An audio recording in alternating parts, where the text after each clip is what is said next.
একটি ট্রেন একটি 50 মিটার লম্বা প্ল্যাটফর্ম পার হয় 14 সেকেন্ড, আর প্ল্যাটফর্মে দাঁড়িয়ে থাকা লোকটাকে পার করে 10 সেকেন্ডে। তাহলে ট্রেনের গতিবেগ কত?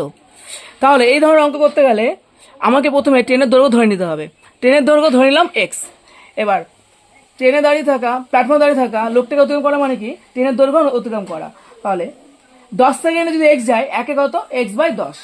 সেম ভাবে প্ল্যাটফর্ম অতিক্রম করা মানে কি? নিজের দৈর্ঘ্য প্লাস প্ল্যাটফর্মের দৈর্ঘ্য। তাহলে 14 সেকেন্ডে প্ল্যাটফর্ম অতিক্রম করা মানে কত? X plus 50। তাহলে 1 সেকেন্ডে কত?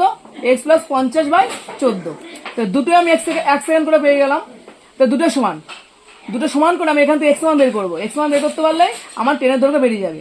ওকে, এক্স মান বের করলাম 125 মিটার পার সেকেন্ড। এটা মিটার পার সেকেন্ড মানে 1 সেকেন্ডে 125 যায়।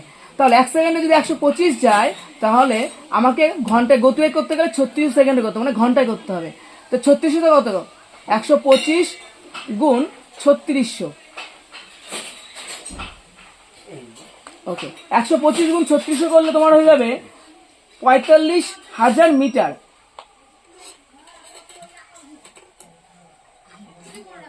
সমান 45 কিমি পার ঘন্টা। আমাদের উত্তর হয়ে গেল। ওকে।